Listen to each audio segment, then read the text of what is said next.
Video की शुरुआत करेंगे एक बड़ी इंटरेस्टिंग स्टोरी से जो कि वीडियो से डायरेक्टली रिलेटेड है। राम और श्याम नाम के दो दोस्त होते हैं और लगभग स्टार्टिंग से अपने करियर में एक साथ जो है सब कुछ करते हैं। उन्होंने स्कूलिंग एक साथ की, कॉलेज एक साथ किया, जॉब भी कुदरती उनकी एक ही कंपनी में लगी और लगभग एक जैसी ही सैलरी वो कमाते थे। बात उन दिनों की है जब हरियाणा में लॉटरी सिस्टम होता था और सरकार द्वारा एक सरकारी लॉटरी चलाई जाती थी। यहाँ पर ये बड़ी प्रसिद्ध है हरियाणा में बात। तो यहाँ पर लगभग उस समय 2,500 से 3,000 दोनों दोस्तों की तनख्वाह होती थी। लेकिन यहाँ पर राम और श्याम में से राम की एक आदत थी कि जब भी उसकी तनख्वाह आती तो वो अपनी तनख्वाह में से 10 या 20 रुपए या 30 रुपए की एक लॉटरी की टिकट खरीद लेता और उस लॉटरी के रिजल्ट आने का इंतजार करता। उसकी आदत लगभग ये बरसों से बनी रही और यहाँ पर जो है श्याम कहता कि ये तो जस्ट पैसे की बर्बादी है, आप इस तरीके से कभी नहीं जीत सकते। फिर यहाँ पर एक दिन ऐसा आया कि राम ने तनख्वाह पाई और जाकर 20 या 30 रुपए की एक लॉटरी की टिकट उसने दोबारा खरीद ली। महीने में एक बार ही वो ये काम करता था और यहाँ पर जो है उस समय कुदरती ऐसा हुआ कि उसकी वो लॉटरी लगी, अखबार में छपा और पूरे हरियाणा में बेसिकली उसका नाम हुआ। यहाँ पर उसने एक ऐसा अमाउंट उस लॉटरी से जीता जिसे शायद वो अपनी जिंदगी में कभी नहीं कमा सकता था। शाम को ये बात पता चली तो शाम ने कहा कि तेरी किस्मत बड़ी तेज थी, तेरा लक बड़ा तेज था जो तू ये अमाउंट जीत गया, वरना हर किसी की किस्मत ऐसी नहीं होती है। राम ने एक बड़ा शानदार जवाब दिया और अब ये जवाब सुनने लायक है। राम ने कहा कि मैं अपनी किस्मत से नहीं जीता, मैं इसलिए जीता क्योंकि मेरे पास टिकट थी। और दोस्तों एक बात ध्यान में रखना, जिंदगी में किसी भी सेक्टर में कहीं भी जीतता वही है जिसके पास टिकट होती है। टिकट होना किसी भी सेक्टर में किसी भी तरीके से जो है जीवन में टिकट होना बहुत जरूरी है, क्योंकि जीतेगा वही, इनफैक्ट जीतने के चांसेस ही उसके होते हैं जो उसके काबिल होता है, जिसके पास टिकट होती है। यहाँ पर इस कहानी का उद्देश्य ये नहीं है कि मैं आपको जो है इनफैक्ट लॉटरी सिस्टम के लिए मैं जो है बेसिकली आपको प्रेरित कर रहा हूं। इसको सुनाने का सार्थक ये है कि आप जिंदगी में कहीं भी जाएं, बिना टिकट के आप नहीं जीत सकते। एटलीस्ट आपके पास टिकट होना जरूरी है। जिस भी सेक्टर में आप जाते हैं उस सेक्टर की तैयारी करना जरूरी है, उस सेक्टर में इन्वेस्ट करना जरूरी है और फिर वेट करना जरूरी है। और यहाँ पर अगर ये तीनों चीजें किसी में है तो उसके जो है प्रोग्रेस करने के चांसेस, उसके सक्सेसफुल होने के चांसेस काफी ज्यादा बढ़ जाते हैं। लेकिन उससे पहले मैं आपको बताना चाहूंगा, नए बैच की एनरोलमेंट स्टार्ट हो चुकी है। मैंने एक कोर्स आपके लिए बनाया है, एक डेडिकेटेड कोर्स आप लोगों के लिए डिजाइन किया है जिसका नाम है stock market mastery beginners to pro. ये जो कोर्स है उन निवेशकों के लिए यूजफुल है जो बाजार से जुड़ी एक पॉइंट, एक इंफॉर्मेशन, एक स्ट्रेटजी को सीखना चाहते हैं और जो बाजार में जंजाल फैला हुआ है कि ये भी सीख लो वो भी सीख लो, इतने सारे में से कुछ बेहतरीन स्ट्रेटजी सॉर्ट आउट करके किस तरीके से हम बेसिकली कंसिस्टेंट पैसा बना सकते हैं, ये जो कोर्स है उस पर डेडिकेटेड है। कोई ऐसा निवेशक जिसे बाजार का क ख ग भी नहीं आता वो भी इसमें जो है शुरुआत कर सकता है, और ऐसा निवेशक जो ऐसा समझता है कि मुझे बाजार में अच्छा जो है समय हो चुका है, मैं बिल्कुल यहाँ पर बाजार में थोड़ा बहुत एक्सपीरियंस भी रखता हूँ, वो भी अगर इस कोर्स को लेगा तो अपनी स्किल्स में और ज्यादा मंझकर निकलेगा। तो यहाँ पर अच्छा डिस्काउंट ऑफर किया गया है 1499।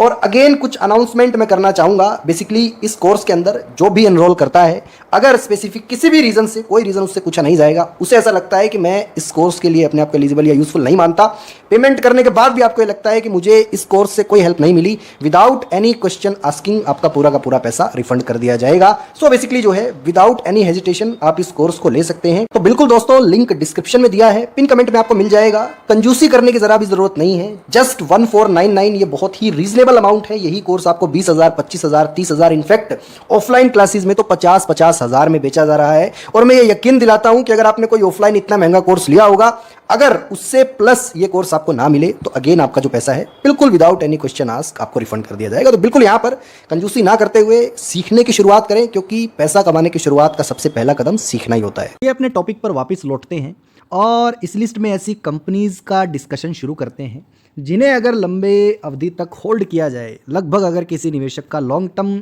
सिनेरियो इन कंपनीज पर है, तो मैंने सेफ्टी का बड़ा ध्यान रखा है इस लिस्ट को बनाते हुए।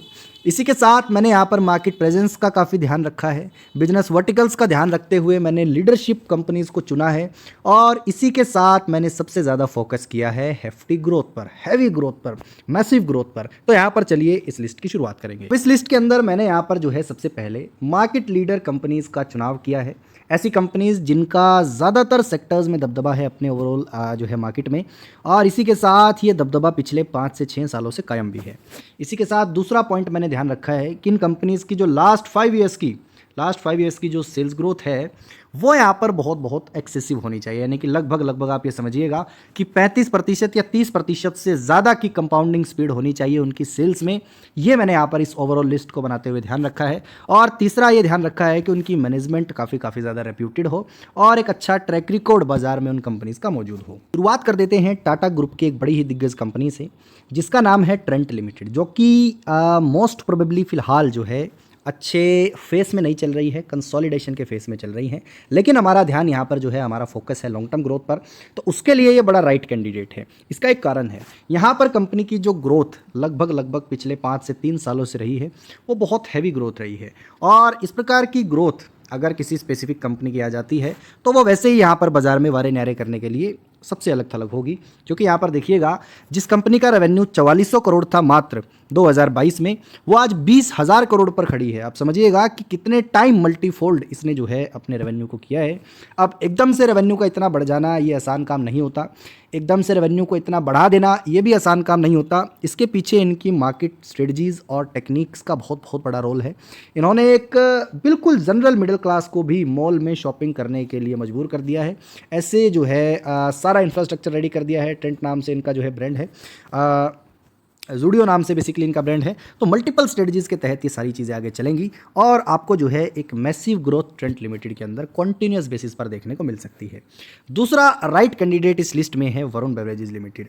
वरुण बेवरेजेस लिमिटेड की भी ग्रोथ स्टोरी काफ़ी इंटरेस्टिंग है और लगातार जो है इसकी भी ग्रोथ लगातार इंडिया में बढ़ते क्रम में नज़र आ रही है और उससे भी एक्स्ट्रा इंप्रेसिव रहती है इनकी ओवरऑल प्रॉफिट ग्रोथ। और ये सारी चीज़ें होने के बाद भी वरुण बेवरेजेस लिमिटेड लगातार ग्रोथ फेस में आगे चलता रहता है। यहाँ पर 13,000 करोड़ के आसपास का रेवेन्यू था, बढ़कर 16,000 करोड़ हुआ, 20,000 करोड़ हुआ, 21,000 करोड़ हुआ, अभी ट्रेलिंग 12 मंथ्स में 24,000 करोड़ के आसपास हो चुका है, जो कि मात्र जो है 7 से 8,000 करोड़ का रेवेन्यू था कोरोना से पहले। और कोरोना में ये सिर्फ 6400 करोड़ का रेवेन्यू रह गया था। अब कोरोना बहुत पुरानी बात नहीं है, जस्ट 6 साल पहले की बात है। और इतना मल्टीफोल्ड रेवेन्यू हो जाना एक ब्रांडेड सेगमेंट में और इंडिया जैसी गर्म कंट्रीज़ में, जो कि लगातार जो है जिनमें गर्मी हर साल आए साल प्रति साल जो है गर्मी बढ़ते क्रम में नज़र आ रही है और लोगों को जो है इनके प्रोडक्ट्स कंज्यूम करने की आदत भी बढ़ती चली जा रही है। मैं ऐसा मानता हूं कि एक बड़ा राइट कैंडिडेट है अगर कोई लॉन्ग टर्म इन्वेस्टमेंट के हिसाब से सोचे तो। इसके बाद बॉम्बे स्टॉक एक्सचेंज, जो कि लगातार कंपाउंडिंग का बादशाह रहा है, यहाँ भी मुझे ऐसा लगता है कि एक राइट कैंडिडेट हो सकता है। इसी के साथ मैं ग्रो ऐप को भी यहाँ पर जो है शामिल कर देता हूँ, मैंने अलग से ऐड नहीं किया। ग्रो ऐप में भी आपको फोकस करना चाहिए क्योंकि सबसे जल्दी जो है यानी कि सबसे लेट मार्केट में आकर सबसे जल्दी और सबसे बड़ा मार्केट कैपिटलाइजेशन कर लेना और उसी के साथ सबसे ज़्यादा कंज्यूमर बेस बढ़ा लेना, ये हर किसी के बस में नहीं होता है। तो ग्रो ने ये करके दिखाया है और अभी भी उनका कंज्यूमर बेस लगातार बढ़ते क्रम में नज़र आ रहा है। तो पहली बात, शेयर मार्केट की जो थीम है वो इंडिया में जो है बड़े इनिशियल फेज़ में है और अभी तो लास्ट 1-2 साल से कोई खास रिटर्न नहीं है। तो आप समझिएगा कि मैं कहूँगा प्री लॉन्च स्टेज में जा चुकी है फ़िलहाल। तो इसमें बहुत बड़ा मैसिव गैप है जो कि आने वाले 10 से 15 सालों में फिलअप होगा और बहुत ज़्यादा ऑप्शंस है नहीं। एक्सचेंजेस की बात की जाए तो बॉम्बे स्टॉक एक्सचेंज ऑप्शन है और जो है रेगुलेटरीज़ की बात की जाए तो सेबी है और यहाँ पर जो है इन्हें मैनेज करने के लिए CDSL की ज़रूरत पड़ती है और ब्रोकर्स की बात की जाए तो ग्रो लिमिटेड की यहाँ पर मैं बात कर रहा हूँ। इसके बाद नेक्स्ट है इंडियन होटल्स लिमिटेड, जो कि ताज के नाम से भी जाने जाते हैं। इन्होंने भी जो है एक मैसिव ग्रोथ का प्रदर्शन किया है, एक कंसिस्टेंट ग्रोथ का प्रदर्शन किया है और लगातार ये कंसिस्टेंट ग्रोथ बड़े लंबे समय से चली जा रही है। तो यहाँ पर ये 10,000 करोड़ के आसपास के रेवेन्यूज़ पर पहुँच चुके हैं और पिछले 5 साल इनके बड़े कंसिस्टेंट भी रहे हैं, जिसे एक निवेशक को बिल्कुल फोकस में रखना चाहिए। और वैसे भी जो है अपने जो है ओवरऑल इलाइट सेगमेंट के अंदर इनका बहुत रेप्यूटेड नाम है अपने सेक्टर के अंदर। और फंडामेंटल्स की बात की जाए तो बहुत अच्छे हैं। मैनेजमेंट की बात की जाए तो भाई टाटा ग्रुप की कंपनी है, मैनेजमेंट की परेशानी है ही नहीं और एक कंसिस्टेंट कंपनी है बाजार के अंदर।